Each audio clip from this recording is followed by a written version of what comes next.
Pre మార్కెట్కి సంబంధించిన ప్రధాన అంశాలు చర్చించుకుందాం. ముందుగా మిత్రులందరికీ స్వాగతం. ఈరోజు శుక్రవారం మే 10వ తారీఖు.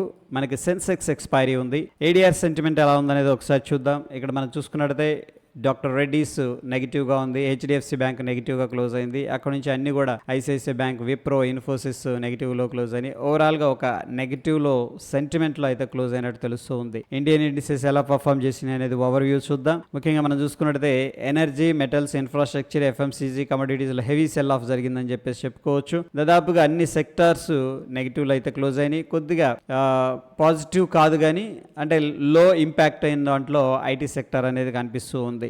గ్లోబల్ సెంటిమెంట్ విషయానికి వస్తే ముఖ్యంగా ఏషియా మార్కెట్ జపాన్ నెగిటివ్లో ఉంది, హాంకాంగ్ నెగిటివ్లో ఉంది, జర్మన్ నెగిటివ్లో ఉంది. దాని తర్వాత లండన్ కూడా కొద్దిగా నెగిటివ్లో కనిపిస్తూ ఉంది. దాని తర్వాత యుఎస్ మార్కెట్స్ అయితే కొద్దిగా ఫ్లాట్గా ట్రేడ్ అవుతున్నాయి. ఫ్రాన్స్ కొద్దిగా పాజిటివ్గా ఉంది, యూరోప్ పాజిటివ్గా ఉంది, యుఎస్ 30 అంటే డౌ జోన్స్ ఇండస్ట్రియల్ యావరేజ్ కొద్దిగా పాజిటివ్గా కానీ, రష్యా పాజిటివ్గా ఉంది, ఏషియా మార్కెట్ సౌత్ కొరియా పాజిటివ్గా కనిపిస్తుంది. ఇక్కడ చూస్తే మనకి మిక్స్డ్ కాంటెక్స్ట్ అనేది కనిపిస్తుంది గ్లోబల్గా. ఇక ఎకనామిక్ క్యాలెండర్ అనేది మనం చూసుకున్నట్టయితే నిన్నటి రోజున బ్యాంక్ ఆఫ్ ఇంగ్లాండ్ అండ్ వాళ్ళు వడ్డీ రేట్లు డెసిషన్ అనేది తీసుకోవడం జరిగింది.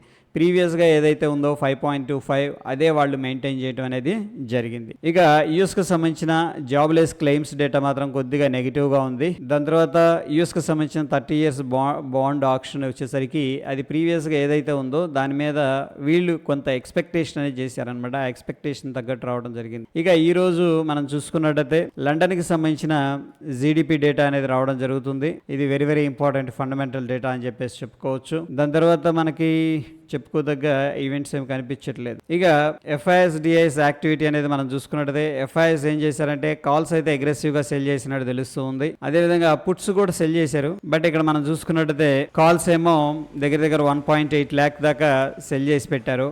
పుట్స్ ఏమో 42,000 క్వాంటిటీ అనేది సెల్ చేశారు. సో మొత్తం మీద ప్రస్తుతం అయితే కొంత బేరిష్ వ్యూతో వాళ్ళు ఉన్నట్టు తెలుస్తూ ఉంది. ఇక ఇండెక్స్ ఫ్యూచర్ విషయానికి వస్తే ఎఫ్ఐఎస్ హెవీగా షార్ట్ పొజిషన్స్ ఫ్యూచర్స్లో బిల్డప్ చేసినట్టు తెలుస్తూ ఉంది. ఇక క్యాష్ మార్కెట్ విషయానికి వస్తే వీళ్ళు ఏంటంటే ఎఫ్ఐఎస్ అయితే అగ్రెసివ్గా సెల్ చేశారు. 6,995 కోట్లు క్యాష్ మార్కెట్లో సెల్ చేశారు. డిఐఎస్ 5,643 కోట్లు క్యాష్ మార్కెట్లో బై చేశారు. ఇక నిఫ్టీ ఓపెన్ ఇంట్రెస్ట్ అనేది మనం చూసుకున్నట్టయితే మనకి ప్రస్తుతానికి 9th మే ఇది అయిపోయింది కదా, 22,200 లెవెల్. ఇది very very important resistance level, మనం వాచ్ చేయాల్సింది. అదేవిధంగా చాలా మంది దూరంగా వెళ్ళి పుట్స్ అనేది సెల్ చేయడం జరిగింది. ప్రస్తుతానికి మనం 21,800, 21,500 అయితే సపోర్ట్గా మనం కన్సిడర్ చేసుకోవచ్చు. ఇక బ్యాంక్ నిఫ్టీ విషయానికి వస్తే ఇక్కడ 48,000 దగ్గర చాలామంది కాల్స్ అయితే అగ్రెసివ్గా సెల్ చేశారు. అదేవిధంగా 47,000 దగ్గర ఒక మోస్తరు సపోర్ట్ అయితే కనిపిస్తూ ఉంది. ఇక ఇండియా విక్స్ అనేది మనం చూసుకున్నట్టయితే సో మనం అనుకున్నాం కదా రైజ్ అవుతూ వస్తుంది స్ట్రాంగ్గా. అండ్ నిన్నటి రోజున మనం చూస్తే 6.56% ఇంక్రీజ్ అయింది. ఇక నిఫ్టీ విషయానికి వస్తే ఈ యొక్క ట్రెండ్ లైన్ అనేది మనకి very very crucial and important level అని చెప్పేసి చెప్పుకోవచ్చు. సో హైయర్ లెవెల్స్లో ఎవరైతే షార్ట్ చేస్తూ వచ్చారో ప్రాబబ్లీ ఇక్కడ ఏదైనా రికవరీ అయితే జరగవచ్చు. ఒకసారి చూద్దాం. అండ్ బ్యాంక్ నిఫ్టీ అయితే మేజర్ ట్రెండ్ లైన్ ఇక్కడ కనిపిస్తూ ఉంది. సో ఇంకా గ్యాప్ ఉంది డౌన్ సైడ్. అండ్ ఒక మైనర్ ట్రెండ్ లైన్ కూడా ఇక్కడ కనిపిస్తూ ఉంది ఫ్రెండ్స్. సో 47,350 దగ్గర అప్రాక్సిమేట్గా మనకి ఒక మైనర్ ట్రెండ్ లైన్ అయితే కనిపిస్తుంది. ఇక యుఎస్ మార్కెట్స్ మనం చూసుకున్నట్టయితే డౌ జోన్స్ అయితే పాజిటివ్గా ఉంది. ప్రస్తుతానికి మనం చూస్తున్న సమయానికి 12 పాయింట్లు. అదేవిధంగా డాలర్ ఇండెక్స్ అయితే ఒకసారి స్పైక్ అయింది, అగైన్ మళ్ళీ కిందకి రావడం అనేది జరుగుతుంది. మనం చూసేసరికి కొద్దిగా పాజిటివ్గా ఉంది, 0.03%. సో డాలర్ ఇండెక్స్ న్యూట్రల్గా ఉందంటే మనది కూడా న్యూట్రల్గా ఉండదు.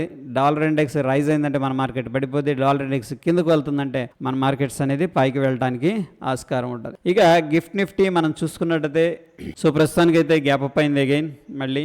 అండ్ 22,152 దగ్గర రఫ్గా గిఫ్ట్ నిఫ్టీ ట్రేడ్ అవ్వగా మన నిఫ్టీ వచ్చేసరికి దగ్గర 21,950 దగ్గర ట్రేడ్ అవుతుంది. అంటే ఒక 200 పాయింట్స్ పాజిటివ్గా కనిపిస్తుంది. Based on the gift Nifty మనం ఒక స్మాల్ గ్యాప్ అప్ అయితే ఎక్స్పెక్ట్ చేసుకోవచ్చు. అది సస్టైన్ అవుతుందా లేదా అనేది తర్వాత విషయం, కానీ ప్రస్తుతం అయితే మనకి స్మాల్ గ్యాప్ అప్ అనేది అయ్యే అవకాశం ఉంది. ఇక టెక్నికల్గా సమరీ అనేది మనం చూసుకున్నట్టయితే నిఫ్టీ బ్యాంక్ అనేది స్ట్రాంగ్ సెల్ సజెస్ట్ చేస్తుంది based on the oscillator and indicators.